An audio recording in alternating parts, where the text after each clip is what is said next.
Hello, everybody. This is BJ Ward, Professor of English at Warren County Community College. I am thrilled to welcome you virtually here to the very first virtual reading in the long storied history of Warren County Community College's Visiting Authors series. We've been going strong for 25 years. And, the pandemic tried to stop it. But luckily for us, we have a lot of gumption and vigor. And we shall continue tonight. I want to say thank you to the Warren County Division of Cultural and Heritage Affairs, which allows us to bring these terrific authors to you all year long, whether it was in person, such as when we had Mark Halliday on campus back in March before the pandemic struck, or if it is more virtual, which we'll do for the rest of this fall 2020 semester. The Warren County Division of Cultural and Heritage Affairs provides a grant that allows us to bring these authors in. I also want to say thanks to the administration and to the Board of Trustees of Warren County Community College for continuing to support this series. As you can imagine, there's been a lot of shifting to make sure that that courses get delivered to students, but they never lost sight of how important this series is. And I really, really appreciate that. Thank you. Tonight, we have two authors who live in Warren County, and specifically, they both live in Washington. They're so close to the college, and yet each of them in the last year has published a book that has reached across the nation with national distribution, and I'm just thrilled to welcome these two authors from Warren County to our series tonight.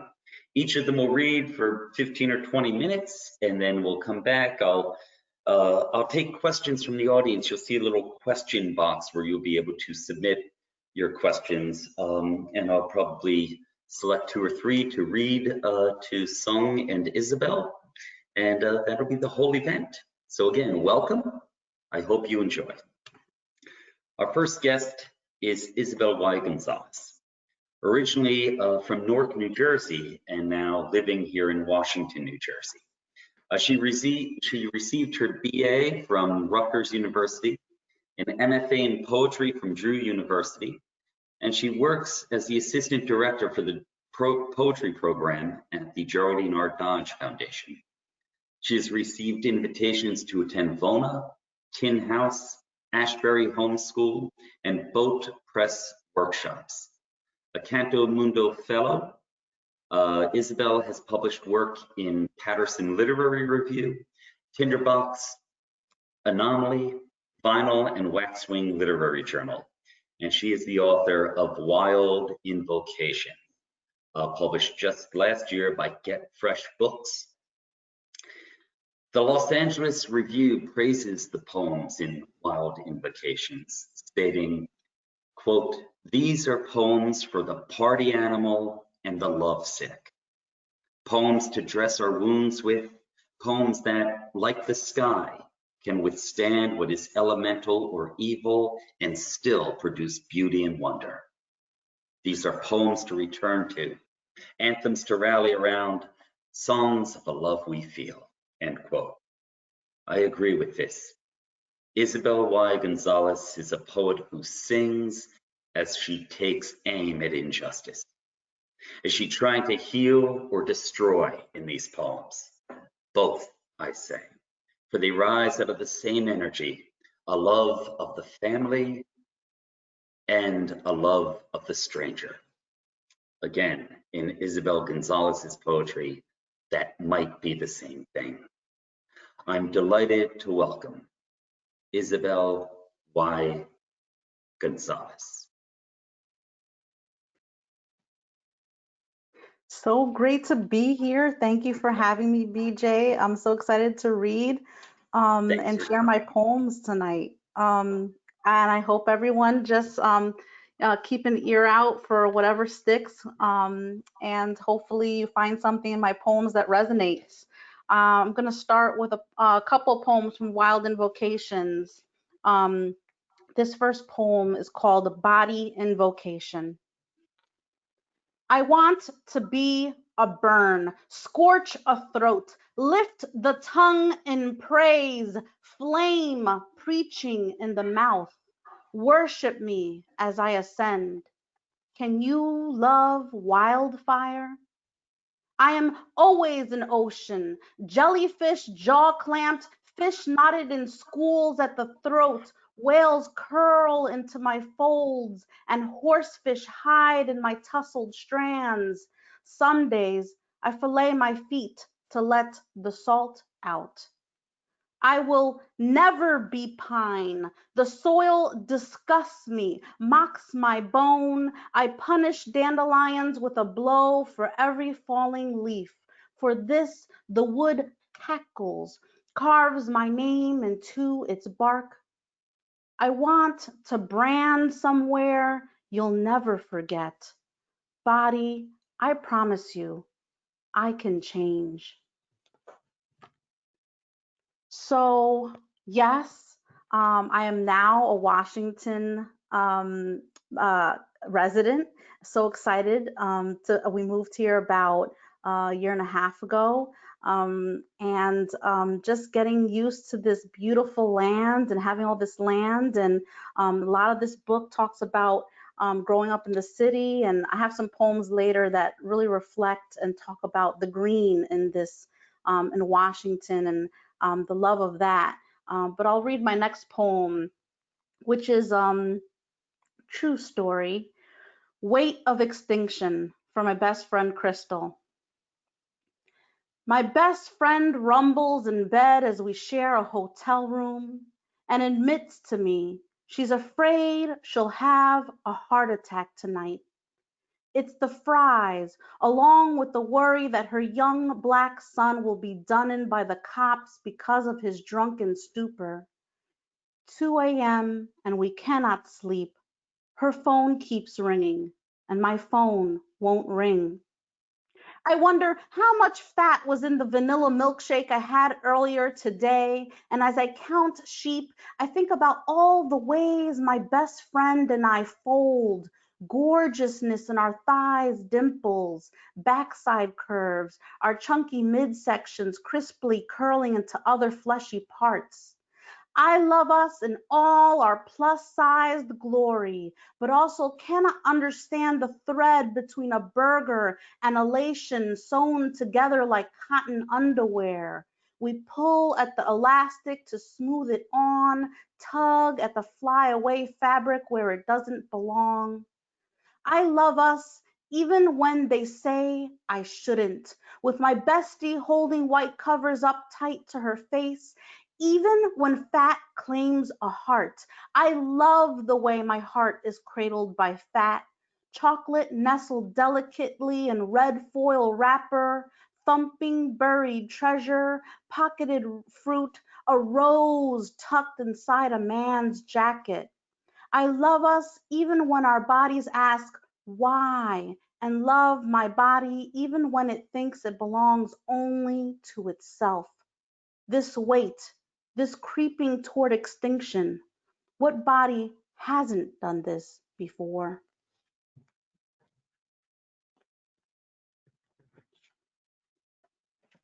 My brown body.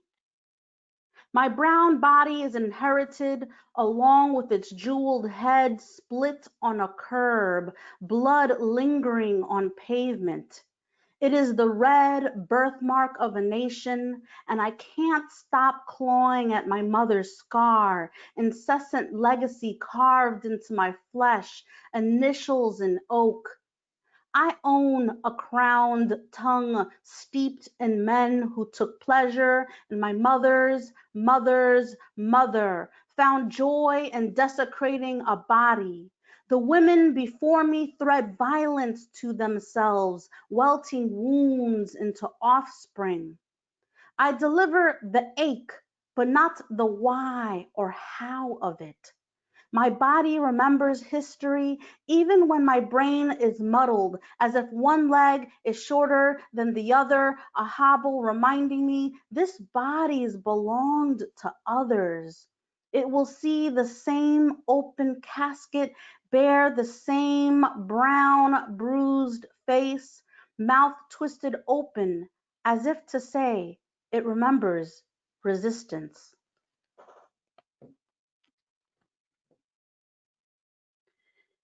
Invocation for my mother's body.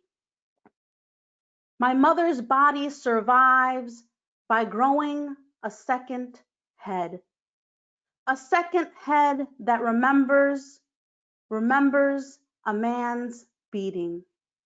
A second head with bruises the mind forgets, but her body chooses to remember. Like her body, my body doesn't lie.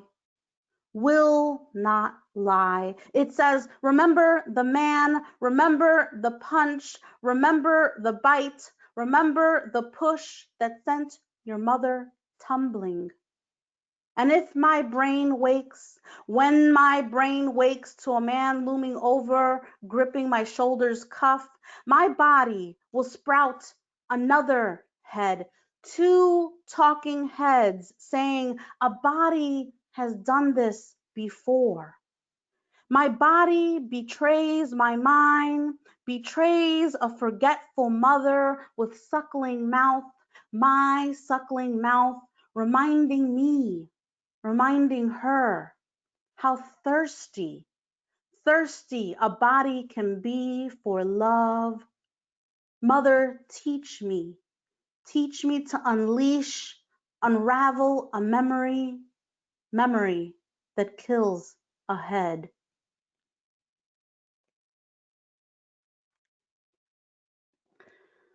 I'll move to this next poem, which is a reimagination of a funeral for my Theo Rofino, who was buried in the Bronx. And he lived his whole life in Puerto Rico.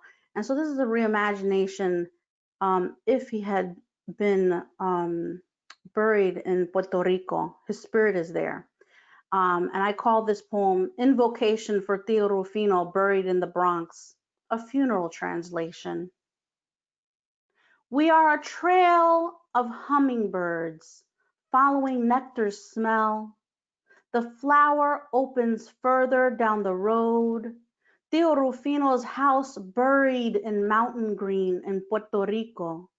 We find his corpse sweet and sticky, guava paste melting on our tongues, and we buzz with rosaries, praise Theo Rufino's body like a healed wound. When my cry escapes my throat, cuatros and accordions play, ointment to soothe the burn, novena to triumph Theo's way to heaven. We'll sip café, rich chocolate, while singers fill their chords with folk song notes, slicing their way through island heat, cooling us the way a machete breezily swings at the tops of bamboo.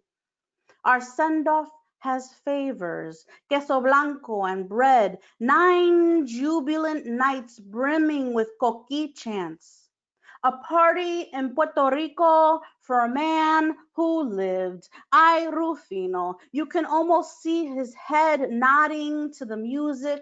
Watch him groove, his hand making its way to his hip, feet shuffling against the casket. It's his time to dance again. He's saying to Mother God, baile, baile. It's our time to dance again. Baile, baile. And he rocks oak wood with his elbows, gravel underneath, pounding to the beat. And now you're home, Theo. The rooster cocks his head in salute. Tia Fela swoons to the tune. Everybody is up from their seats, arms cheering upward. Eyes wait for that soft pink sun to rise, rose in an infant's cheek, because captions aren't needed for this kind of celebration. And this poem is called Invoking Asabache.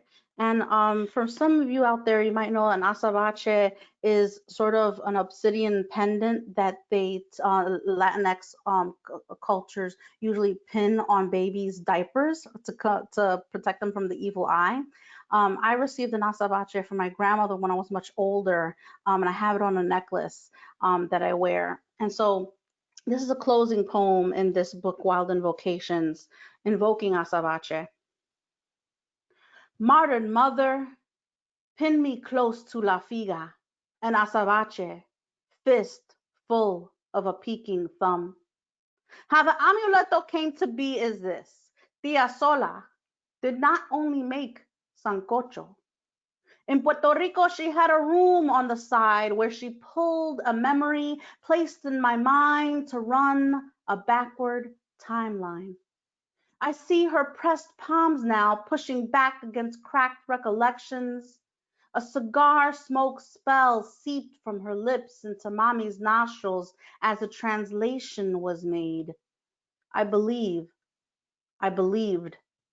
My next bath was filled with red and white carnation petals perched upon oil-spilled waters. My first mistake was I did not dip my head under, fearing it would wipe my English clean. My second was that once dressed, I refused to wear Santa Barbara sword hidden in my breast unless a white boy find it. I changed. Granules slow and hourglasses, time warps, and my Americana praise plays out, a smoky lens streaming summer's sun. I cling close to a melting mirror, something off a Dali canvas, watching my brown face dribble, then meld into white as if for God's play. I change back to my origin, morph into smooth jet fossil, healing, hailing like cosmic showers, power-soaked asabache, cloaked in forbidden faith, scolding scepter in my Borinquen grasp. I will last. I have two more poems that I like to read. These were written pretty early on in the spring during the pandemic. I had a tragedy in my family where I lost my uncle to COVID.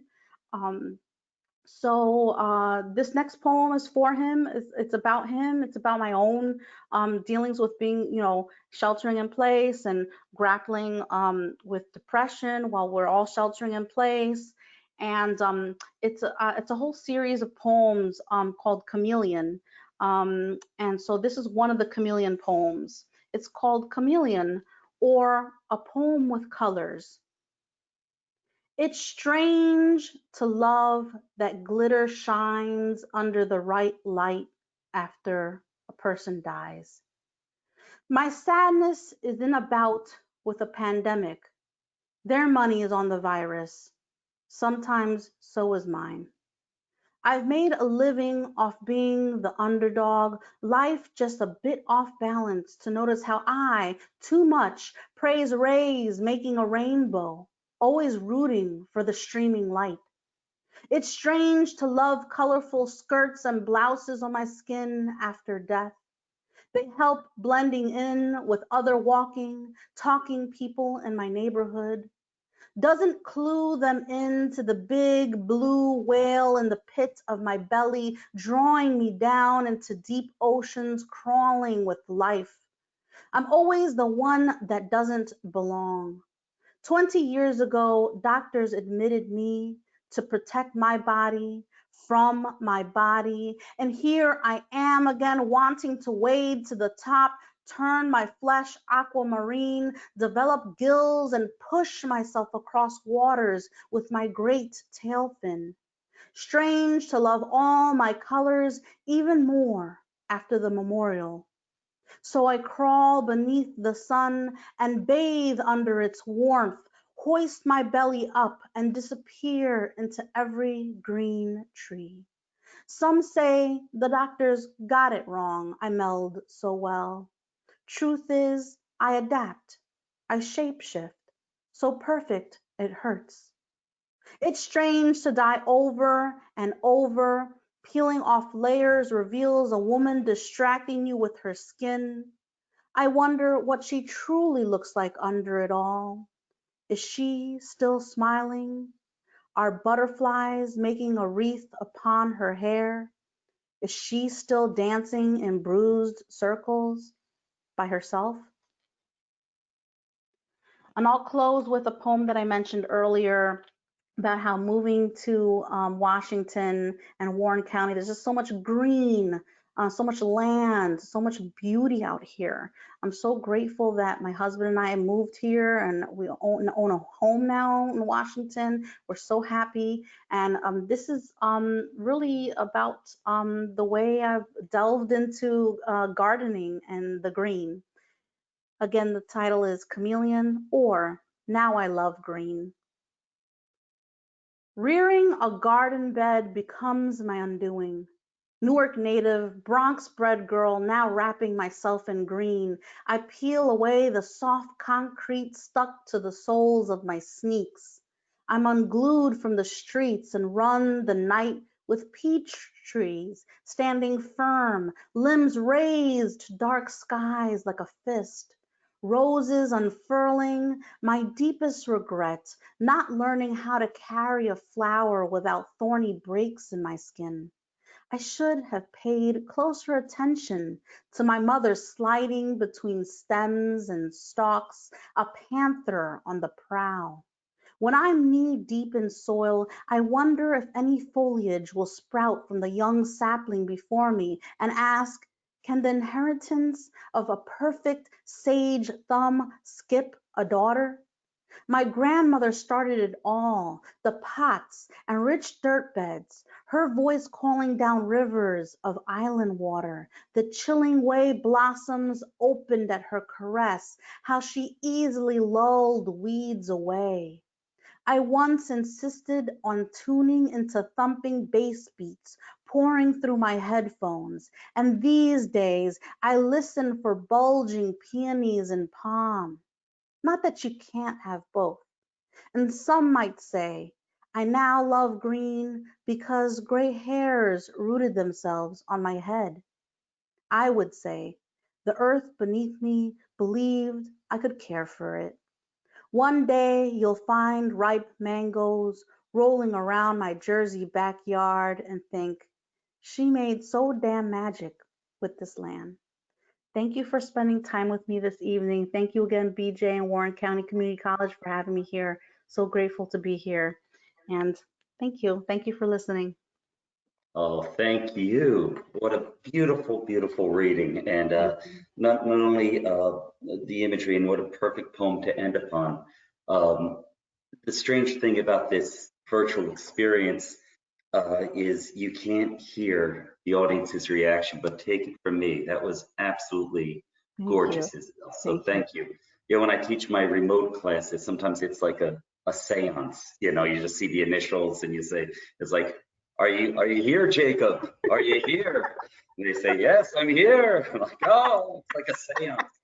But you know, if you were in person, I'm sure you could hear all this applause right now. Thank you. Thank you, Ysabel. Just a beautiful reading. Thank you. All right, our next guest is a man who lives here in, well, I've been saying Washington. His mailing address is Washington, but technically he lives in Washington Township, still Warren County. Sung Jae Woo's short stories and essays have appeared numerous times in the New York Times, in Penn, Guernica, and Vox.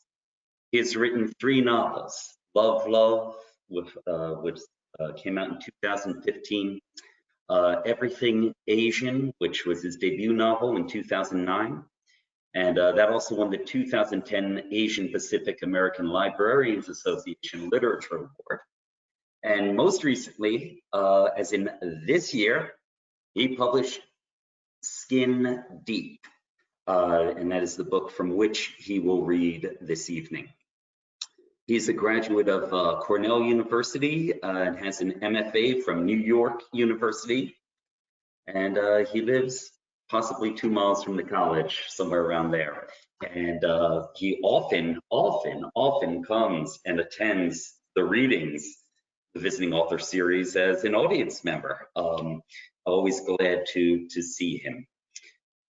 Skin Deep, the book that was just published this year, is a book that so many reviewers of it hope launches a mystery series. For it is so compelling and entertaining, they want sequels. The heroine is Siobhan O'Brien, a Korean-American adoptee who, out of the blue, becomes the sole proprietor of a private investigation firm, left to her unexpectedly by her dead boss. In a starred review, the Library Journal says, quote, with just the right mix of clever twists, endearing charm, looming threats, and contemporary issues, such as identity, privilege, cultural appropriation, the ugliest parts of the beauty trade, literary novelist Wu debuts quite the absorbing new mystery series, hopefully with multiple volumes to come, end quote. That's the Library Journal. I agree with it on all counts here, but I should mention that while those contemporary issues loom large in Skin Deep, the book itself is very funny and fast-paced, at one point invoking possibly deadly yoga poses. It is a pleasure to welcome him back to the Visiting Authors Series, Sung Jae Woo.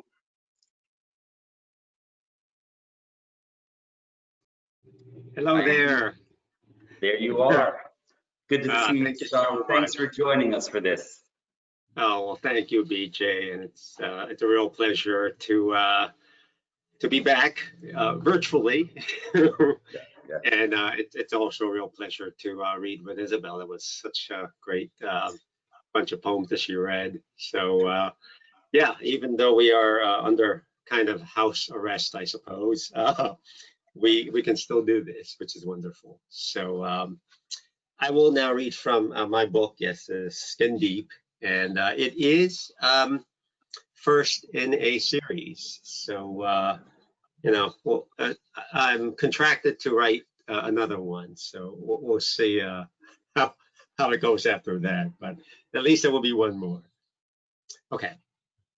I'm going to read 15 pages, which is, believe it or not, 6 chapters. But this book actually has, let me see, I always forget how many chapters there are. There's 85 chapters in this book, like seriously, 85. So they're very quick chapters, and hopefully that makes the book go quicker. That's my plan. Okay, I'll start. 1. My assignment this morning was Dr. Henry Michelson, who was getting out of his white BMW with a box of donuts and 2 cups of coffee in a paper tray, treats for his girlfriend and son. He walked across the courtyard of the apartment complex with a faint smile. Crouched behind a prickly bush, I trained my 300mm zoom on his unsuspecting face. Click, click. Taking photographs of people in secret is capturing a kind of innocence, which is ironic because more often than not, the images serve as confirmations of guilt. As Michelson disappeared through the building's entrance, I caught a whiff of eggs and bacon. My stomach growled. Surveillance makes the tummy grow fonder, for food, that is.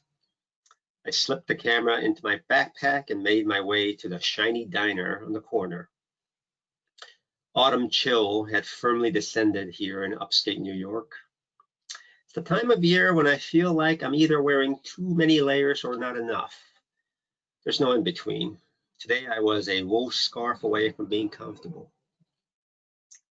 On the weekends, he had his son. Michelson wasn't supposed to have overnight female company, yet here he was, thinking he was being smart by hiding out at his girlfriend's apartment instead. Michelson might lose custody of his boy, and I felt bad about that. In the 3 days Ed and I had been casing him, he took good care of his son, taking him to the movies, the park, the mall.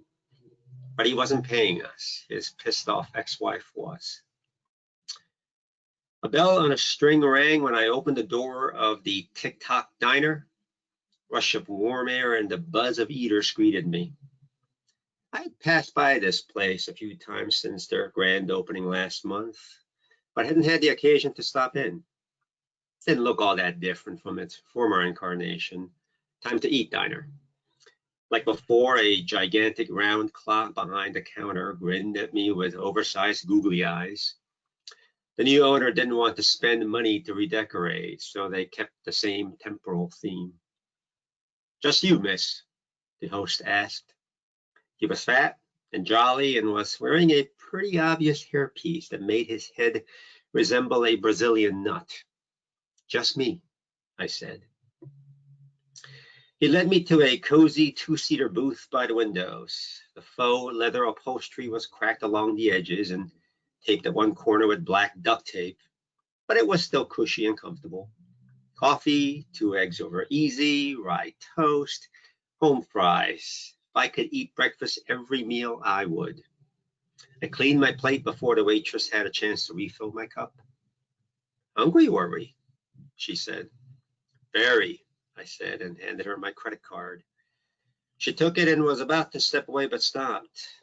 C.O. Han? She asked, reading my name off the card. That's what it looks like, but it actually sounds like Siobhan. It's Irish. Like your last name, O'Brien, the waitress said. You're Irish? Why wouldn't I be? I asked. The waitress laughed. I'll be back with your receipt, lassie. 2. Nestled in the valley between the Catskill Mountains, the city of Athena is a picture of fall perfection from the second week in October until Election Day. Some people prefer the flowers of spring, full of promise and warmth, but I've always been attracted to the quiet fires of fall, the final bursts of color before winter. On Buffalo Street, a bearded crooner bussed by the water fountain. I threw $5 into his guitar case and clapped when he finished his song about getting stung by a bee. At the end of the block, I entered a white brick building and rode the elevator to the 3rd floor.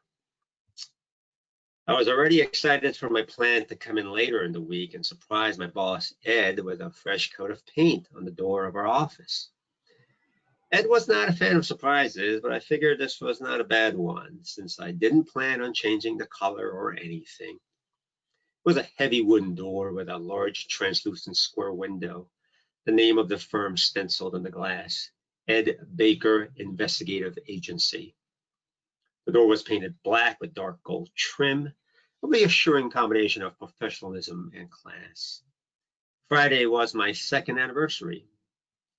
Ed probably didn't even remember or care if he did, but I wanted to express my gratitude. Instead of hiring someone with more experience, any truth be told, he had taken a chance on me, a laid-off newspaper reporter who wrote restaurant and movie reviews and occasional human interest pieces, neither Woodward nor Bernstein. Our office wasn't much, a Keurig sitting on a wide filing cabinet in the back and 3 desks, one for Ed, one for me, and one for Stacy, our part-time bookkeeper. Ed had the biggest one with 2 wooden armchairs in front of it for her clients. Behind him was the only window, and he often stared out at the city below and the verdant landscape beyond when he thought through a case. I placed my purse on my desk. Good with Michelson, I said, removing my jacket. Got the photos. Ed's chair was, as usual, facing the window, and his head was tilted in an angle that suggested he had nodded off. Ed? I walked over to his desk. Slumped in his chair, he clenched his left arm with his right hand. I placed my fingers on his wrist, but I already knew I wouldn't feel a pulse. His skin was cold. The expression that remained frozen on his face was somewhere between a grimace and a smile, but only for the next 36 hours. Everyone knows about rigor mortis, but few realize that the body goes slack a day or so later. The way Ed had grabbed his arm suggested heart attack. He was on medication for high blood pressure and for type 2 diabetes too. He was not the healthiest person I knew. A few crumbs of his half-eaten glazed donut were embedded in his mustache, so I brushed them off. Now that my assessment of the scene was complete, I stood next to him with my hand on his shoulder. I saw what he saw last, the bronzed beauty of the mountains in the distance, and I wept. 3. One of the more popular stories I'd written when I used to be a journalist with the Athena Times was a profile of the funeral home in town, and in the week I spent with the Lesters, I saw a dozen bodies rolled into the basement and sat through 3 services. I witnessed cremation, embalming, and of course, the preparation for an open casket viewing, which meant dressing the body and applying makeup. You would be surprised at the amount of primping the men receive. In many cases, it's more than women because women tend to take better care of themselves and look fairly fabulous, even dead.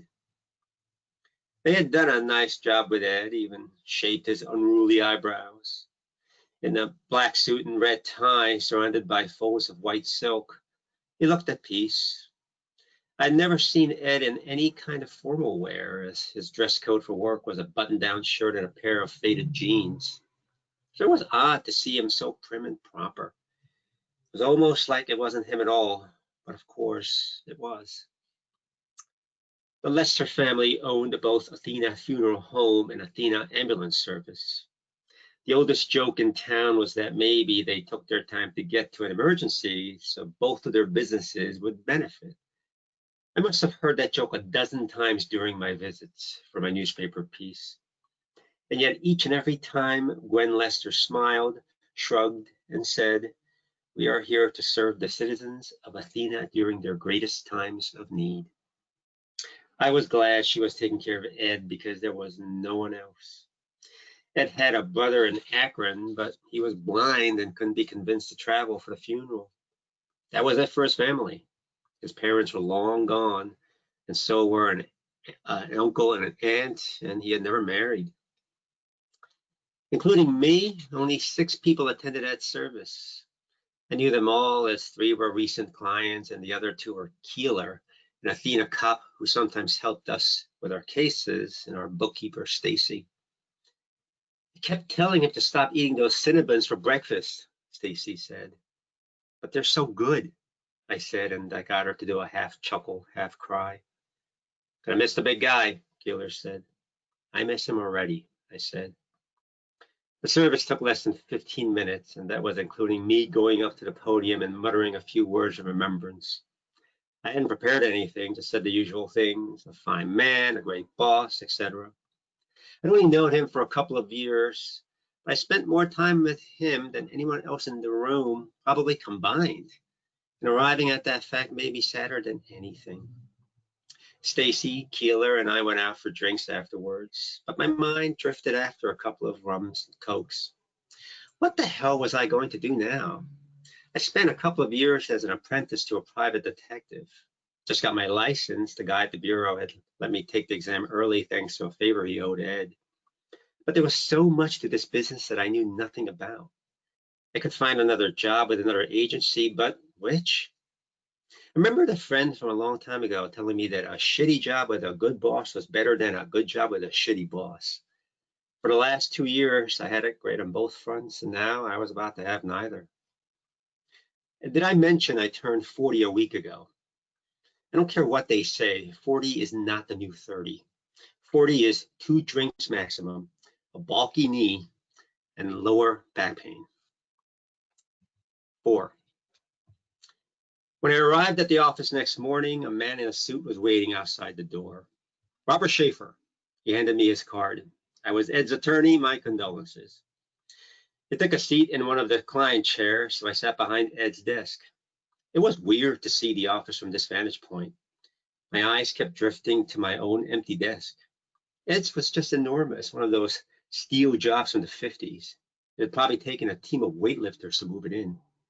Miss O'Brien, Schaefer said, did you hear what I said? I apologized. Schaefer said he understood my distractedness, but that didn't temper his impatience. He now spoke louder and slower than necessary, making me feel slightly stupid.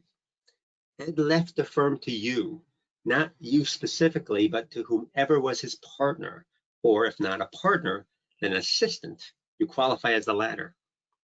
I own this agency? Yes, but I'm afraid it isn't much of an inheritance. The only asset Ed had was his car, worth about $4,000 at book value.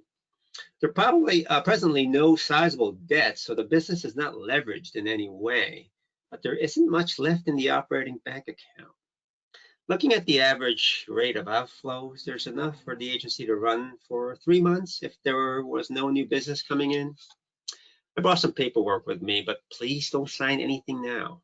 Hire your own lawyer and have them review it. I didn't know what to say. Just been 3 days since its passing, and this was the last thing I expected. Schaefer must have noticed my bewildered expression because his voice softened a notch. You can close up and liquidate. I estimate you may net somewhere around $20,000.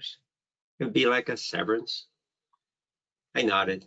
Schaefer rose, shook my hand, handed me a paperclip sheaf of papers, left. I turned around and stared out the window. It was an overcast day, everything muted and gray. The phone rang. By reflex, I answered it like I always did. Ed Baker Investigative Agency, Siobhan O'Brien speaking. Kim Shibong? The voice asked. It took me a second to realize that the caller was not announcing her name, but my own. 5. I can't say exactly when I realized my parents were not related to me by blood. As strange as this may sound, it was a gradual realization rather than a sudden epiphany. People have trouble believing me when they meet my freckle-faced, red-headed Irish father and my blonde, 6-foot Nordic mother. Didn't I ever look into a mirror? They would ask. I certainly had. I was a beanpole Asian girl with a thick, straight black hair. Let's say the heavens parted and Jesus came surfing down a cascade of cumulus clouds. That'd be surprising, right? My eyes would be wide open, but they would still be narrower than the calm pair of blue glow dishes my mom has in her sockets. But truth is truth.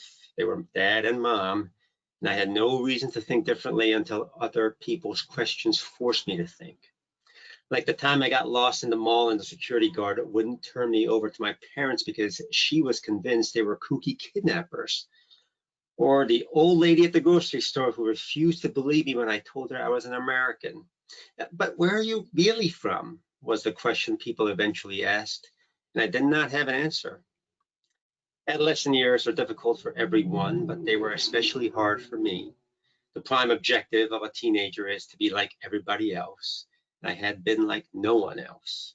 There were just a handful of Asian kids in my upstate New York hometown of Lisle. And of course, they all had parents who looked like them.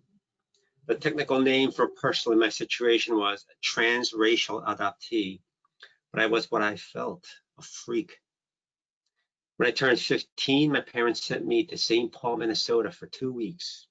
My mother had grown up across the river in Minneapolis, so she knew there was a large population of Korean adoptees in a camp where kids like me got together to learn about their heritage. Since I was a hormonal, bratty teenager, I didn't want to go and thought the whole thing was stupid, waste of time, and most likely completely lame. As soon as I got there, I started a journey to find myself. At Camp Wuram, I learned the Korean alphabet. I sang arirang with new friends and made kimchi. My fingers stayed red for a day. For the first time in an auditorium packed with Korean adoptees, I didn't feel alone. I went for 3 more years, and after college, I flew to South Korea to visit the motherland. Motherland, literally the land of my birth mother, whom the adoption agency was able to track down after 6 months searching. We all went to South Korea, including my brother Sven. Obviously, my dad got to name me while my mom got to name little bro.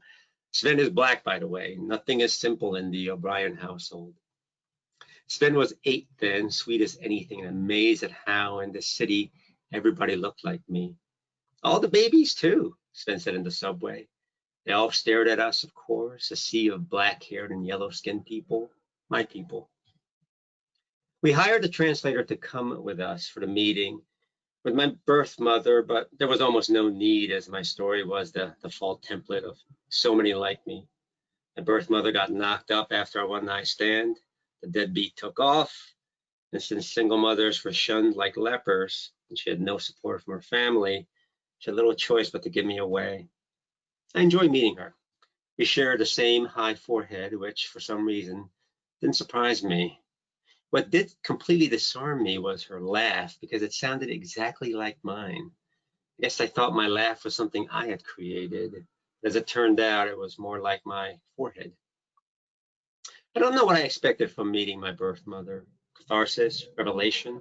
I felt neither. Satisfaction, yes. Not like eating a good meal, but more like finishing a crossword puzzle. It was a thing I had started. I was glad to have done it. Maybe it was as simple as this. I found my answer, so now I could move on to the next question. A year after graduating from college, I went to work at Camp Huram as a counselor, where I became close friends with Marlene Sykes. Like me, she was also adopted by a pair of well-meaning white folks, but unlike me, she had a younger, non-adopted sister, Josie. Marlene's mom was told she couldn't get pregnant, which is why they adopted, but then it turned out that the doctor was wrong. And that was who was on the phone now, little Josie.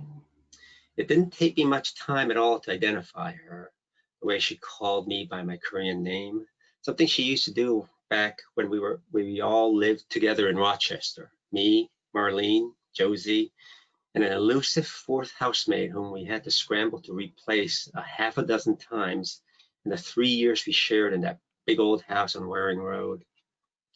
Marlene was like the sister I never had, my bestie. She was killed in a head-on collision with a sleep-deprived truck driver just 2 days after we had all celebrated her 25th birthday. It still hurt to think about her, which is probably why I rarely did. Josie, I said into the phone. Her sigh of relief came through the receiver like a blast of white noise. I thought you wouldn't remember me, she said. That's ridiculous, I said. Is it? Holy shit, that tone. Needy and accusatory at once. I hadn't heard that unsavory combination in years, but it stung with startling familiarity. I think we're good there, actually. I'll stop there. Thank you so much for listening to all of that. I really appreciate the opportunity to share this with all of you. Thank you, Sung. Thanks for that terrific reading. And I'm going to bring Ysabel back onto the screen here. Thank you both for such a wonderful, enjoyable evening of literature that somehow comes from Warren County, even though I imagine you probably started some of these things somewhere else, but you've been living here and publishing these books from here. If anyone has any questions that they'd like to submit right now to either Sung or Ysabel, there is a question bar, I believe, on your screen you can submit to, and I will choose one or two to read to them their books while these questions are coming in. Wild Invocations from Ysabel Y Gonzalez and Skin Deep from Sung Jae Woo, both available widely through your bookstores, Amazon, Barnes & Noble, and of course local bookstores. It's good to support. Easily found.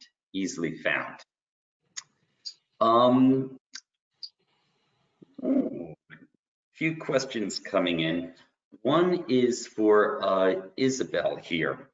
The next to last poem that you read, which first of all, condolences about your uncle. but the next to last poem that you read, will that become central to your next book? That's a great question. First, I just wanted to say to Sung, oh my God, I have to go out there and get this book because you left me on a cliffhanger, okay? But to answer that question, yes, I'm definitely, I have a whole I have at least like 10 Chameleon poems right now, which actually was birthed out of the pandemic, losing my uncle and just sheltering in place and being in a writing group with these amazing other women poets that we were writing and exchanging poems, I think like once a week. That's where it birthed, and I'm just so excited to just, continue writing to it and have that inspiration. It's very hard right now, I know, for some to write during the pandemic. Just we're trying to survive, right? And I've I felt so blessed that I've been able to write during this period. So yeah.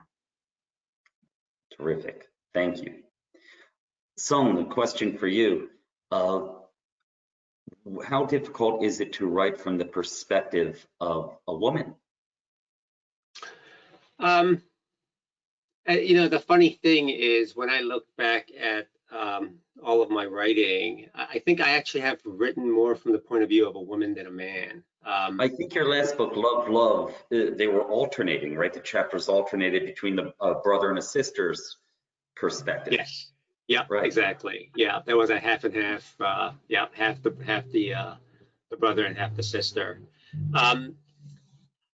I have not found it that difficult. I think mostly because I grew up with women. I didn't have a father until I got here back in '81. So it was my mother and my two older sisters who raised me. And I guess that they've had a great amount of influence on me. So yeah, I mean, in order just to keep the peace with the people that I was living with, I think I had to kind of get into their heads. So that's what I attribute most of that quote unquote skill to. Good. Thank you. Thank you. I think that is a good place to stop this evening. Just a comment I want to say from Vice President Beeler, who was watching here. He said, no question, just love and applause. And I think he probably represents a lot of people watching this. So thank you to you two. Thanks to all the audience. Our future events, Thursday, October 15th, Jeff Benz, whose novel is The Mighty Oak. He'll be reading excerpts of that. And then on Thursday, November 19th, Jhumpa Lahiri, who has won the Pulitzer Prize for Fiction. She'll be our guest in this venue, followed by a short interview conducted by Professors Kerry Fabrizio and Brian Bradford. They will be asking her questions. You could register for either of those events through the same page you registered to attend this. There's a little drop-down menu with the other two dates, and hope to see you all there. Ysabel Y Gonzalez, Sung Jae Woo, thank you so much for your reading tonight and for launching the virtual series. Take care, everybody. Stay safe. Thank you. Bye-bye. Thank you.